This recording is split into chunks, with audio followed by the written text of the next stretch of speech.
个上海靠外滩，你是个毕业生。在九江路这个路口正好有，这个是拍戏，好像是很专业的这些设备，还有演员。红的鞋跟，踏进了高烈的八点钟，哒哒哒。昨天下了一宿的雨，今天天气这个温度还是非常不错，20多度。拍汽车的广告。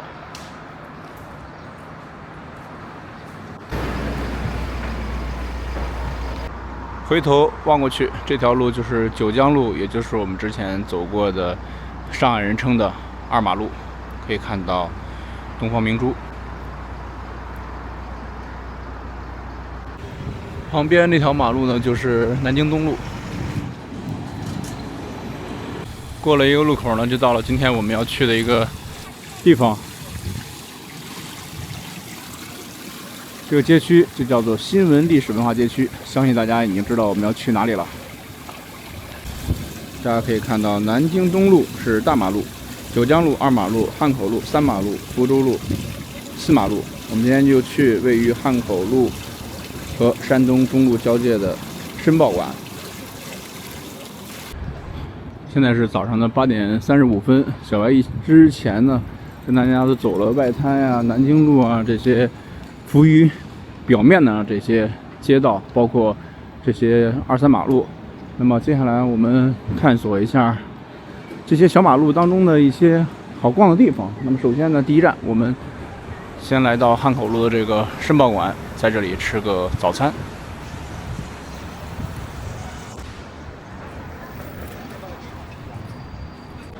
那么申报馆呢，就相当的有历史意义了。还有一朵小花儿，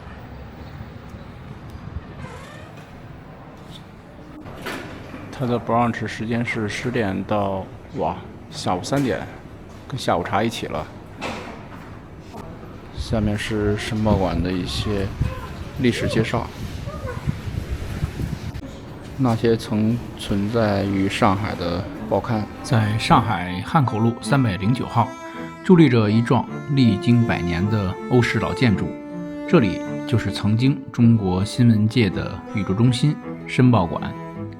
它始建于1918年，是近代中国发行时间最长、影响力最大的中文报纸《申报》的总部大楼。整栋建筑融合了新古典主义与巴洛克风格，历经100年沧桑，正门上方“申报馆”3个花岗岩大字依然清晰醒目。这里的包间是可以接受提前预定的。这是当年的报纸《解放日报》《申报》。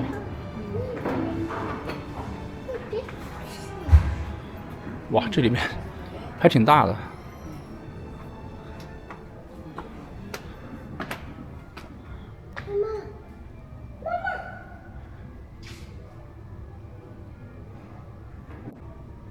它这里面也有一些周边的一些文创产品 ，T 恤衫啊，还有个包包啊。哎，这个新长是不是在浦东那边呀？就是有一些农产品的那个地方。下次我们可以找时间也去看看。走进1楼大厅，最令人惊叹的是头顶完好保留的精美石膏雕花穹顶。当年这里是申报的营业厅，每天人声鼎沸，油墨飘香，无数改变历史的重要新闻就是从这里印刷并传遍全国。1949年申报停刊后，这里曾作为解放日报社使用，如今它已经变身为一个融合了历史与现代的文化地标。站在这里，你依然能清晰地触摸到中国近代新闻史的厚重脉搏。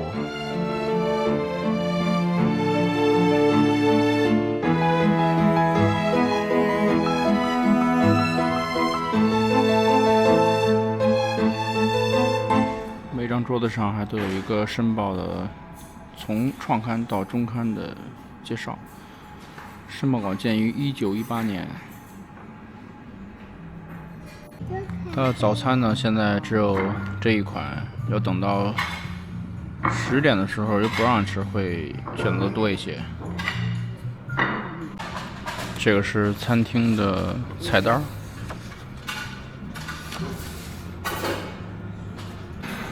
披萨的价格还好，价位感觉不是很高。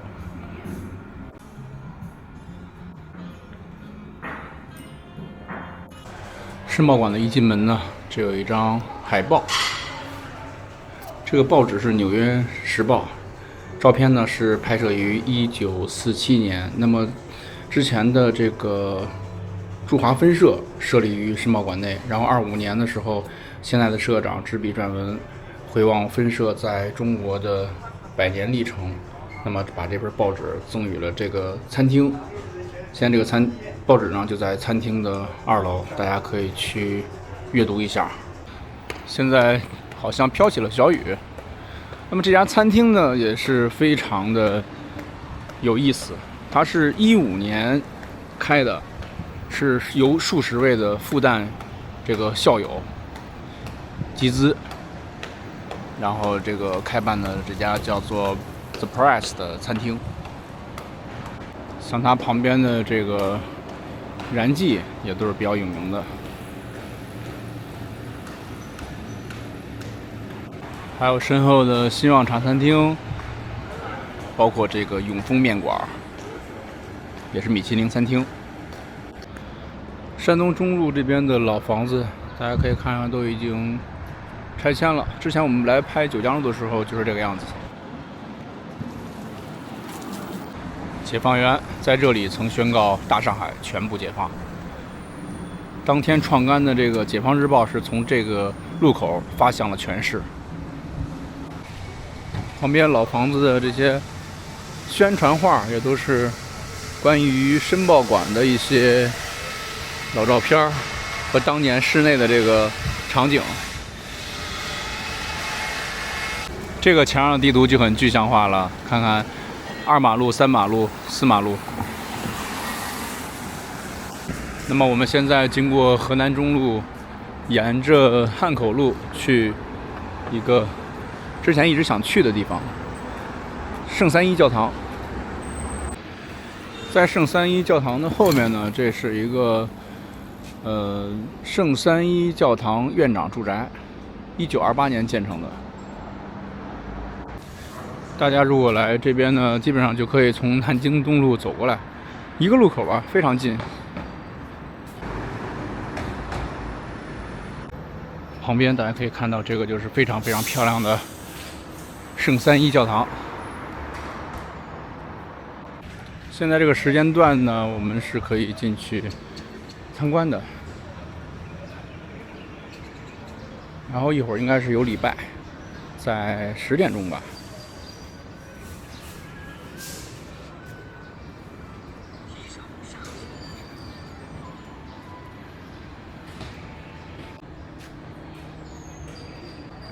而且教堂门口这个小的接近口袋公园，休息也不错。我觉得对面的这个里和央行这种建筑是非常漂亮的，就是刚刚他们拍广告的这个路口。第一次进到这个教堂的里面，可以外围逛一逛。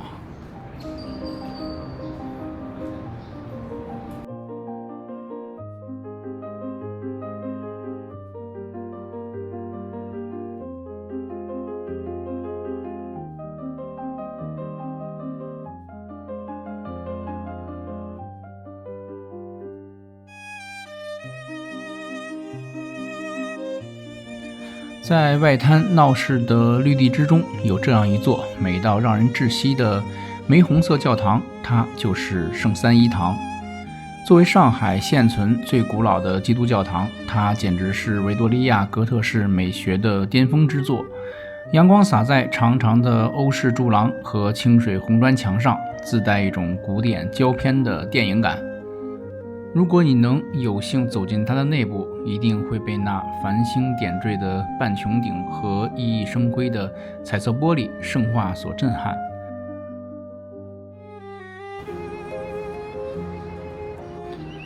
陆陆续续来的人还是挺多的。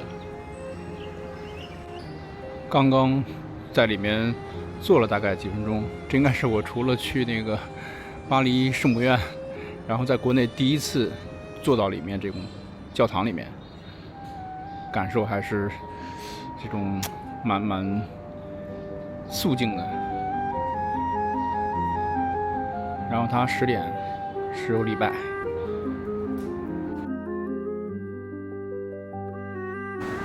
果然真的，我发现这个时间段没有很多的电动车，这个街道整体的感觉氛围特别棒。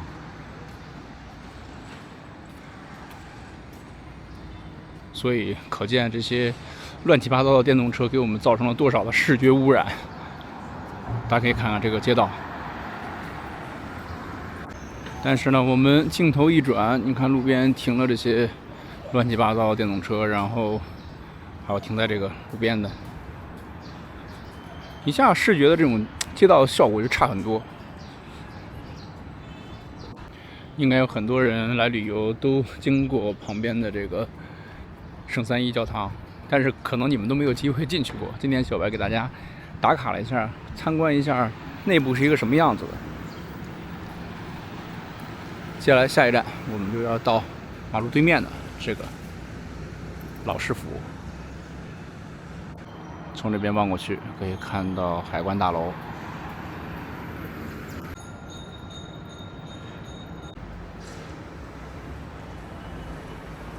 从这个路口走过来之后呢，这边有一个门，我们就可以进去参观一下老市府。10点开放，它10点才开放，现在是9点35分。那么我们到前边，正好到这个福州大楼这个路口，因为大家可以看到对面这个建筑正在装修嘛，就是福州大楼，然后把这个外立面全都包起来了，做了这种保护。但是它最近还是比较网红的，因为大家说它包的还是，就是尤其从上面往下看这种俯拍的时候，还比较有美感。可能今天天气背景不是很蓝，看不出来。这条路呢就是福州路4马路，之前我们也在这路口给大家拍过，因为这个路口呢还是非常有美感的。4幢楼，然后围合了一个圆，每一幢楼它都是一个弧形的。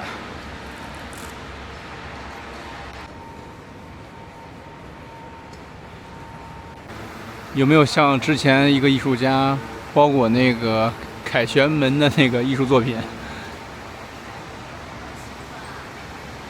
还有我们非常有特色的条幅。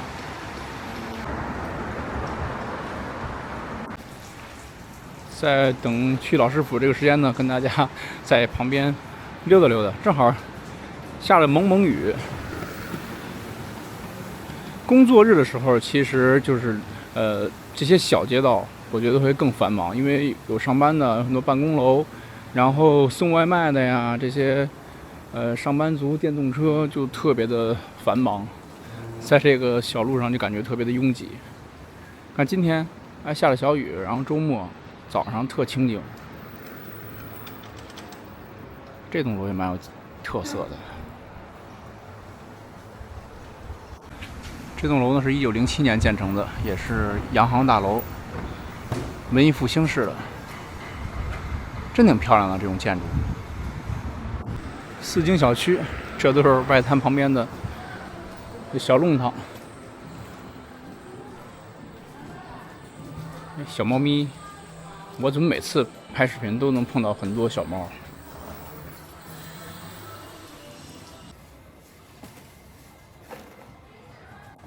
它这边呢，还是有很多电线在上面。10点了，海关大楼响起了东方红。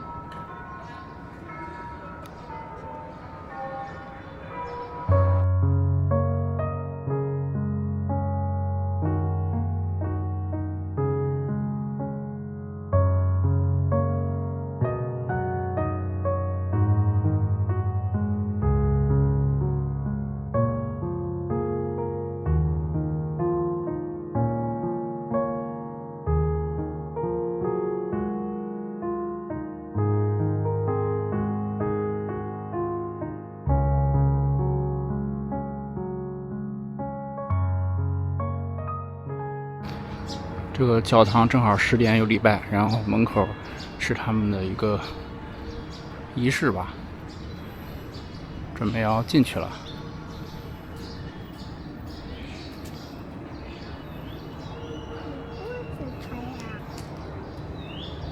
进去就关门了吧？对啊，那也关门了。开始死。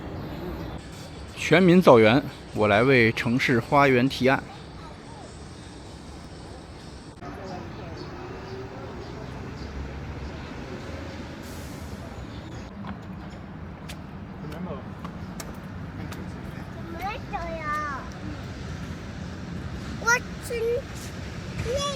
现在10点多了，我们就可以到老师府里面走一走了。这开放之后第一次来，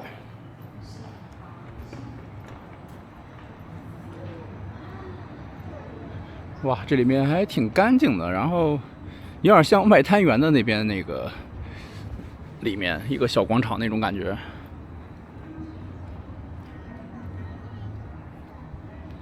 这里面它有一部分是以前的建筑，然后有一部分是后来新建改造的。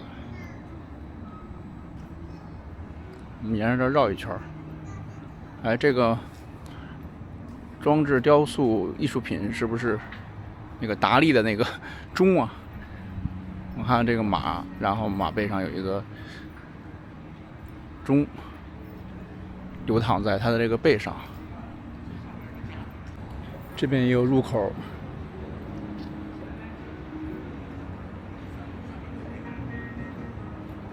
这是一个餐厅吧？果然达利的背负时间的马。在上海福州路200号，有一幢被称为远东第一维和式建筑的传奇大楼——老师府大楼。它始建于1914年，融合了英国新古典主义与巴洛克装饰风格，在历史上它的分量重到超乎想象。它曾是上海公共租界工部局办公总部，爱因斯坦曾在这里发表过轰动世界的演讲。1949年上海解放后，陈毅市长就是在这里接管印信，宣告新中国上海市人民政府正式成立。同样是在这一年，大楼前升起了上海市的第一面5星红旗。这幢大楼原设计是一个完美的4方形围合，但由于历史原因，西南角空缺了整整1个世纪。直到前不久，经过近10年的修缮与改造，它终于完成了100年围合的世纪牵手。如今，这栋沉睡100年的大楼以全新姿态回归，成为了外滩城市更新的顶级天花板。这是5层的一个露台，哇，这个雨虽然很细，但是很密的。这边可以望到圣三一教堂。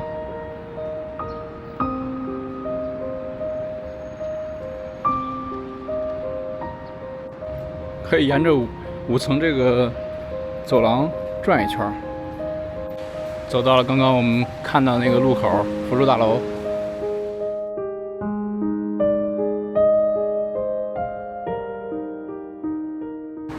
它每个方向都会立一个牌子，对面介绍对面的建筑。这个就是福州大楼。哇，今天下雨，雾蒙蒙的，陆家嘴的建筑基本上看不到了。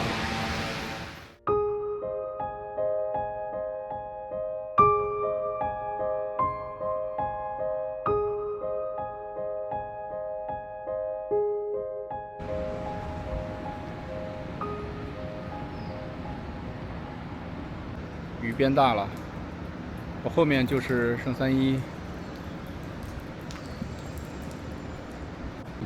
下雨天来南京路逛一逛，正好离得也近。下周端午节了，所以一会儿想去那个沈大城那边买点粽子吃吃。这个是世贸的 Nike 店，现在 Nike 的店里面满满的世界杯的氛围。各个国家的队服，哎，这怎么还有个中国队？刚刚我们逛了那个 Nike 店，世界杯期间，我们再来这个阿迪达斯里面看一看，感受一下世界杯的氛围。但是今年的这个赛程时间好像不是很好，对于我们亚洲地区。这边都是阿迪达斯的一些国家队的队服，看看有没有亚洲之光。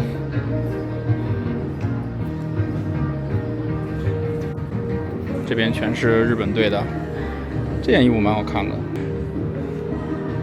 历届的世界杯用球，我看到有很多人买这个日本球衣，这个店真的蛮大的。今年你们支持哪个队啊？这边是上海的一些限定，东方明珠、熊猫，进城办事儿。阿迪达斯上海买了个世界杯的小足球，这个99。好久没跟大家来南京路走走了，正好呢，今天我们在南京路的附近跟大家 City Walk。那么我们现在到南京路上去沈大成，因为下周是要端午节了嘛，我们去买点粽子吃吃。前面这是新雅，我记得去年好像是不是在这边买的，又是这种什么特大黑毛猪肉粽。左边是第一食品商店，现在这个人比刚刚人要多一些了。我估计下周端午节，然后高考嘛，这学子也都放假了，肯定又是人山人海。蒙蒙细雨，漫步南京路，感觉也挺好的，天倍儿凉快。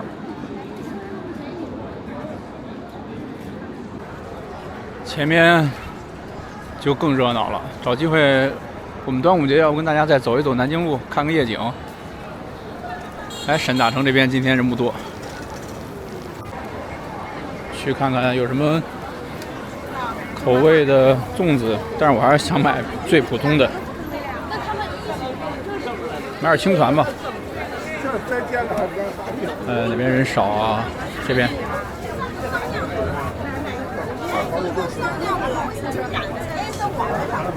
腐乳大肉粽，咸蛋黄肉粽。我们要一个赤肉粽，然后来乌米豆沙粽，再来一个青团吧。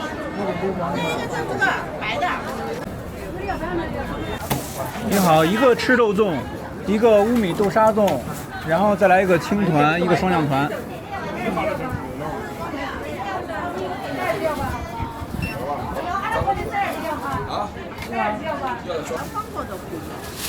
好，行。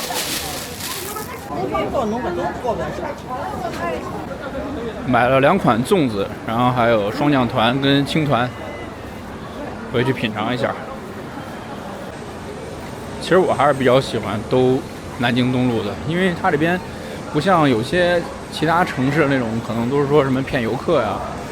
我觉得这边很多老字号啊，包括食品商店，还有一些商场，都很值得逛、值得兜的。还有可能就是因为我离这儿住得近吧，比较方便。刚刚买的粽子，这个回家是不是要煮一煮啊？是凉的。然后青团、双酱团，尝尝双酱团。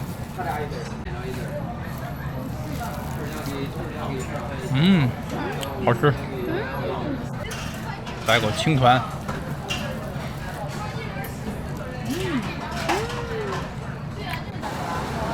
南京路旁边的九江路，这边有很多的小吃的地方，餐厅啊什么的都有。我现在要去前面坐公交车回家了。我第一次来上海约会的时候，就在对面这个黎巴嫩餐厅吃了饭，当时就坐外面，哎呦，感觉太洋气了，现在就习以为常了。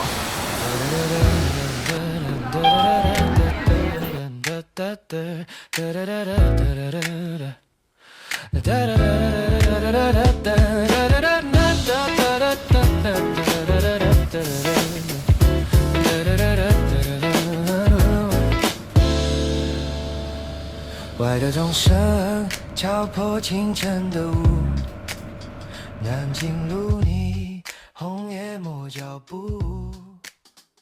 时空